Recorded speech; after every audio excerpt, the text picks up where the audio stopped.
So here's your warm-up on what we did yesterday. Was everybody here yesterday?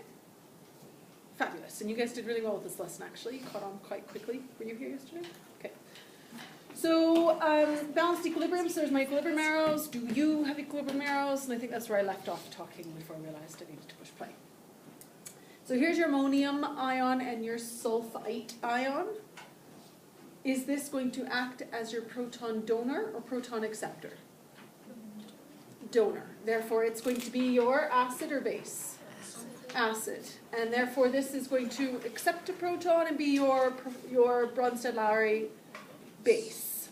And so this will become, after it's donated a proton, it'll become NH3.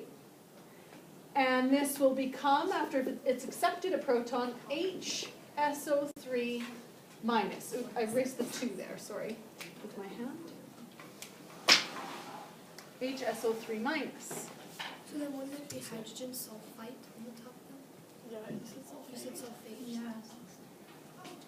Oh, look at that. Height 8. There.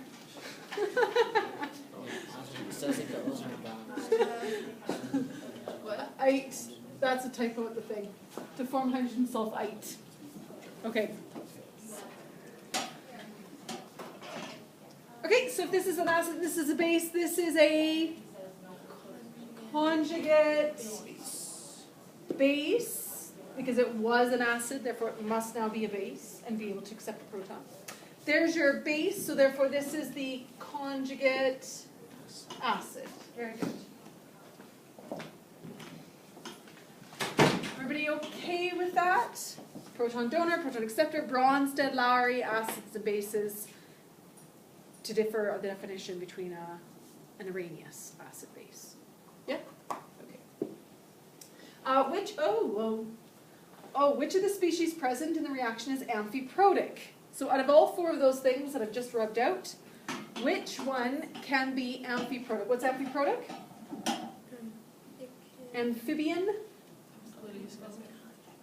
It's based on the same prefix? Suffix? Prefix or suffix? Prefix. Prefix. Yeah. And donate or accept ions. It can donate or accept protons. The example we gave yesterday was water can donate a proton, become OH minus, or accept a proton, become H3O plus. So which of those 4 can both donate or accept a proton? We had NH4 plus. Can it donate a proton? Yes, because it just did. Can it accept one? No. The next one was SO3 2 minus. Donate a proton? No. Accept a proton? Yeah, because it did. NH4 plus. Donate a proton? Yeah? Oh. NH3. Donate a proton? You can't. Doesn't have. They can't let go of those hydrogens. Maybe you could force it to. You could force it to. Be incredibly weak. Okay? And HSO3 minus. Can this accept a proton? What would it become?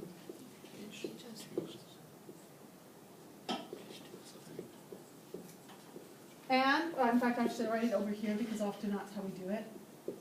So this could become H2SO3 by donating a proton. What if it lost a proton? What could it become? SO3 2 minus. So this is amphiprotic by the fact that it can donate or accept a proton quite easily. Everybody get it?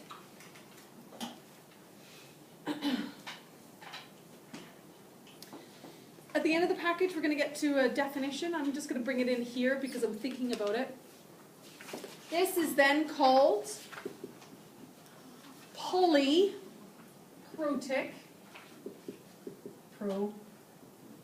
acid. Poly meaning many, protic being protons. Can you see that that has 2 protons that it can eventually give? Okay? And then this is called polybasic in terms of it can gain 1 or gain 2. Can you think of other ones that fit in this situation that are polyacidic and polybasic, polyprotic I mean, and polybasic. And therefore the middle bit would be amphiprotic.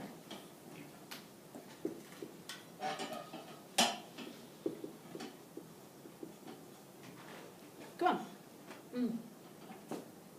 An acid with many protons in it. Come on. Acetic acid. How many protons does acetic acid have on it to donate? Just one. Is that poly? Nope. Come on, guys. H2SO3. Really? Is it that hard? Or are you that asleep? Yeah, hydrogen carbonate. Okay, let's look at hydrogen carbonate. HCO3 minus is hydrogen carbonate. Is that amphiprotic? Okay, I'm looking for the polyprotic one that goes with this. H2CO3 and CO3 2 minus. Give me another one. Hydrogen sulfate. H2SO4. Can lose one proton and become HSO4 minus and SO4 2 minus. What about H3PO4? Lose one proton and become H2PO4 minus. Lose another one and become HPO4 2 minus. And the last step would be PO4 3 minus. Polyprotic, polybasic, amphiprotic. Get the pattern? See the similarities?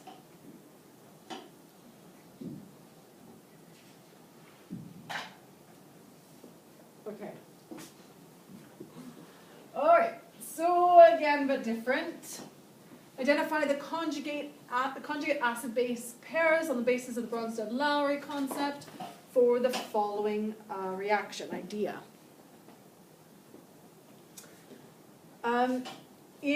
Which one is gaining a proton, which one's losing a proton? Which one is your acid, which one is your base? Whatever answer you want to give me. HF is your acid. Does that kind of make sense to us? Would we have already thought HF is probably an acid, hydrofluoric acid, right? And is it losing a proton and becoming something with the proton gone? Yeah. And this is called its conjugate base. And if this is an acid, then this must be acting like the base, even though it's amphiprotic. It could be a base, it could be an acid, but it's choosing to be a base here. Or it's acting like a base here. And then this must be the conjugate acid. Everybody okay? That was yesterday's lesson. Okay, today's lesson. It's about predicting acid-base reactions, okay? This lesson is going to feel a lot like when we predicted redox reactions. Do you remember that? And the first, oh, don't groan. And the first thing we did when we predicted redox reactions is we listed our species. Oh, look. List the species. Identify the entities. That's easy. And then what did we do? Oh yeah, by the way, number 2 says if it's ionic, we make it be not that, but rather the ions. But we already knew that from Unit 2. In fact, we should know that from Chem 20. So that's not a surprise. Everybody okay with that? Okay. This we did do in Unit 2, but it doesn't come up very often. So you might not have caught on to it. If it's a weak acid, we keep them together. Do not write them apart. Okay? So because they're mostly molecular. Very, very tiny bit of it ionizes into the ions. Most of it stays together, so we write it as together in our species list. Strong acids completely ionize to form that and they lose only one proton, as we showed in all these little amphiprotic things I've just done.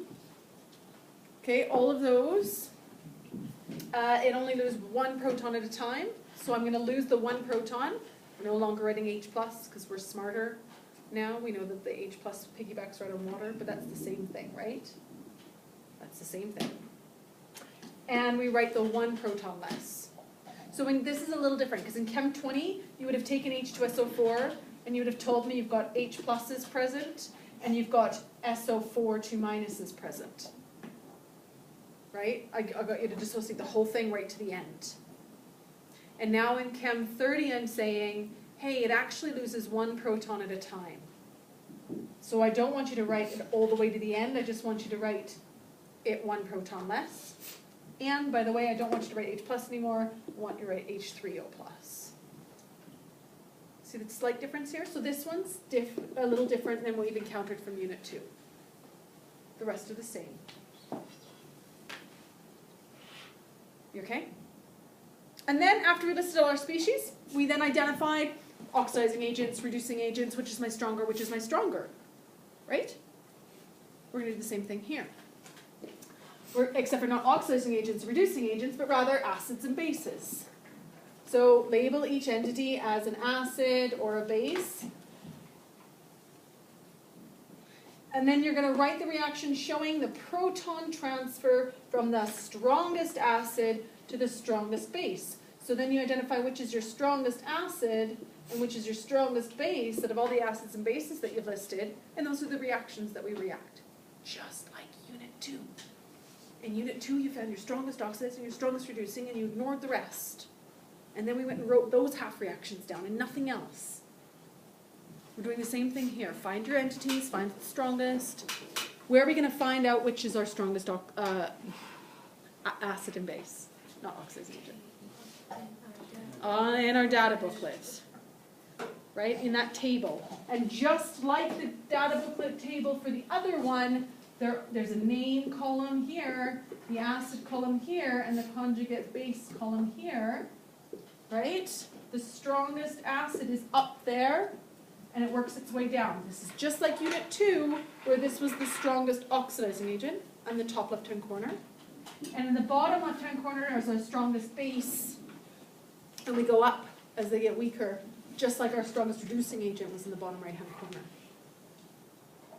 It's not like that in every data booklet. It's like that in your data booklet because they wanted it to be the same between Unit 2 and Unit 4. Therefore, I can ask you how to apply it as opposed to just memorizing which way the arrow goes, which is a bit ridiculous. Okay, so it's that way on purpose, to ease your burden. So you can just use it to figure things out, not memorize which way the arrow goes. Okay, so let's go back to our warm-up question. And we're going to answer the warm-up question now using this thing, but we should end up with the same answer. Okay? So, just the first one. Right, a balanced equilibrium. Okay, so now I've only told you the species present here are NH4 plus and an SO3 2 minus. That's all I've said. Well, that doesn't, and water, because it's aqueous. But I haven't really given you very many species here. So if I really wanted you to do this next method, I wouldn't tell you ammonium ion, I would tell you ammonium chloride. Okay? And then I would tell you, I can't see the board at all. And then I would tell you sodium sulfite. Okay? I know what to do about that. Oh.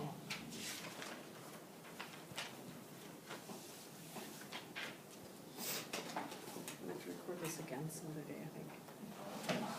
Okay, so what are my species listed now? Ammonium chloride. Species? NH4 plus and Cl minus, and sodium sulfite?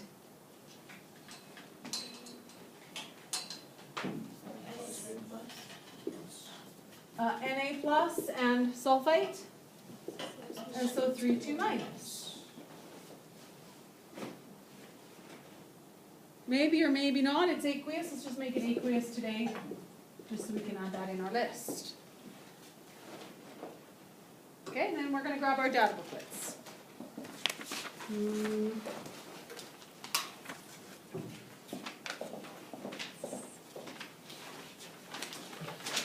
Is NH4 plus going to be an acid or a base? Is it going to donate or accept? You should already know it's going to donate, therefore it can be an acid.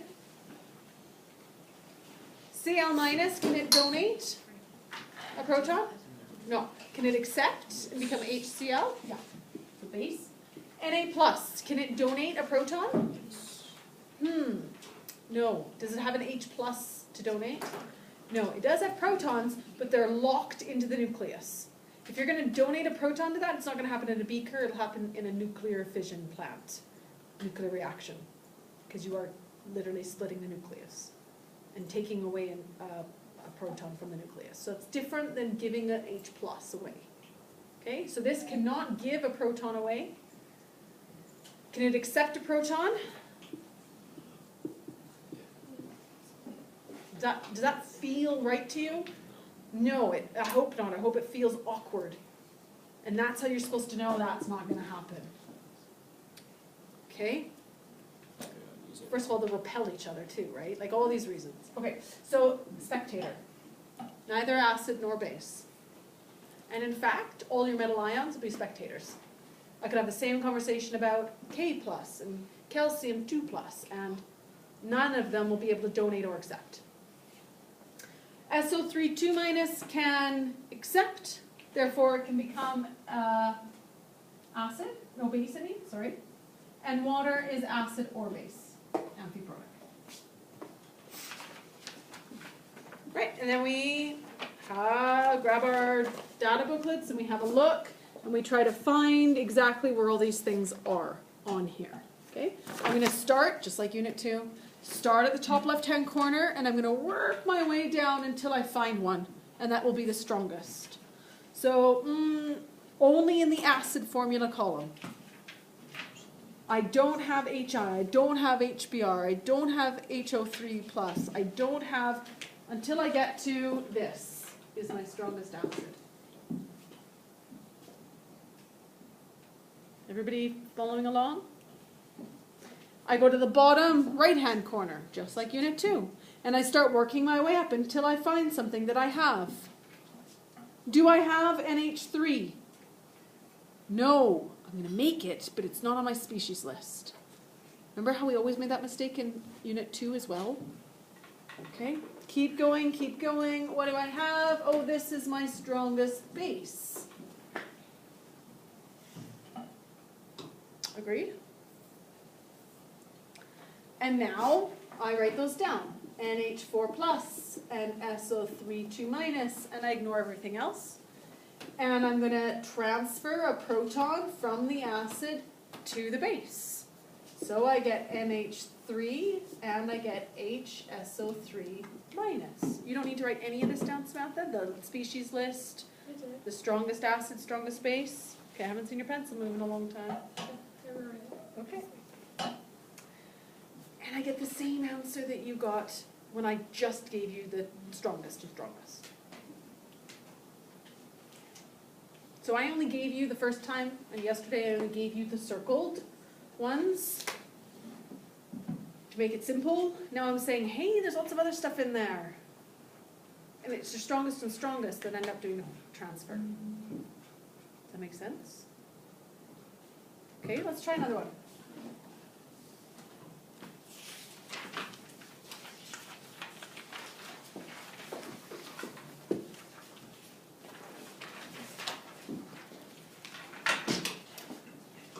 The species present in here are what?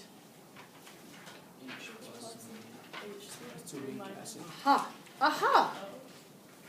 Doesn't separate by that. Say that louder so everybody can hear. It's a weak acid, so it doesn't separate. Good. So weak acid, so it doesn't separate. How does Nick know it's weak acid, not a strong one? Is he smarter than you? We just don't have a breaking Because we just went over an example. Yeah, it was in the example, wasn't it? Yeah. How are you supposed to know if HF is a strong or weak acid? Data booklet. Which ones are strong? The top one that say very large. Okay, those are the strong ones. Everything else, keep it together. Everybody clear on that? Everybody understand? Okay, so I keep that together. H2CO3.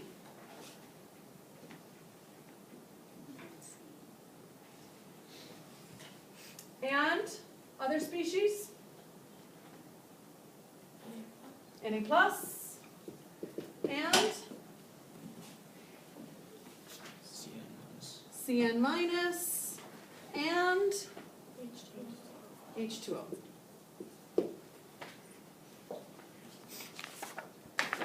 Grab your data booklets, start at the top left-hand corner, work your way down until you find one of these species. And I find right about here, soon, one day, there, that is my strongest acid. Don't laugh. Okay, strongest acid. And then I go to the bottom right-hand corner and I work my way up until I find my strongest base. And what do you find it is? Cn minus. Good, very good.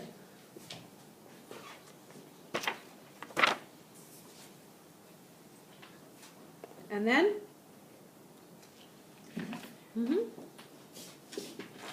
Write them down. Equilibrium arrows. And we transfer a proton from the, very good. So this becomes H, Cn, and HCO3 minus. Very good. States on all of these are aqueous.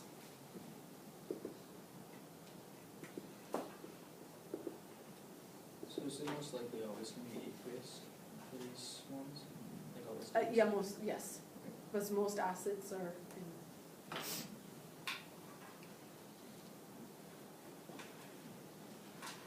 Make sense? Yes. Would it be just HCN or HCN positive? Mm-mm. It just goes straight to the positive. That's a plus, by the way. Like Oh. these two things added. Oh, okay. So it's just HCl. Okay. Okay. Okay, another parallel between this unit and unit 2 is that whole spontaneity rule. Okay, so find your two things again, the Cn minus and the H2CO3. And you see how the waterfall goes down as you read right to left? I mean left to right. I mean left to right. Thank you. Do you see how the waterfall goes down as you read left to right, just like Unit 2? In Unit 2, we said what about the waterfall going down? Spontaneous. Okay, now hold on a minute. So we would say that this was spontaneous. Only here's the thing. Spontaneous in Unit 2 meant arrow going. Non-spontaneous meant no reaction. Right? But here, because of these equilibrium arrows, I have a reaction. I have a reaction going this way, and I have a reaction going that way. So I can't say spontaneous and non-spontaneous anymore, although I think it. What I say is, if I think spontaneous, I actually mean that the products are favored. So this arrow is bigger. That happens spontaneously more than that arrow. Everybody get the difference? So this arrow is happening spontaneously more than that arrow. So the products are favored. And another way of saying the products are favored is we can say that the yield is greater than 50%. Right? That the yield is greater than 50%. We could also say that KEQ is Products are favored? Large or high, yeah. Is large. Did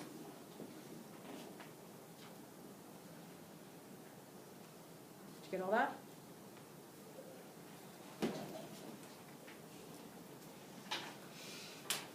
And if the, oh, I should shut my email off. If, I'm gonna show you these notes about that waterfall, it's right here.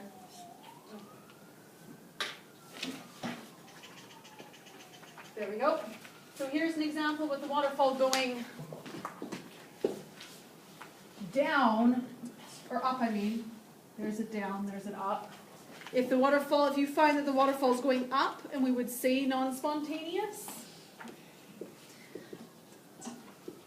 For unit 2, for unit 4, both arrows are happening, so it's not a matter of non-spontaneous or spontaneous, it's a matter of that my reactants are favored, not my products. My percentage is less than 50% as opposed to greater. And I could say, what was the third thing I said? That the KEQ is small.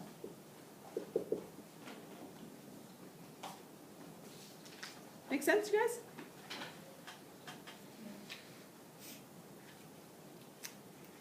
Okay, so to practice listing your species, finding your strongest acid, finding your strongest base, transferring a proton between them, writing the reaction, and then telling me whether products are favored or reactants are favored.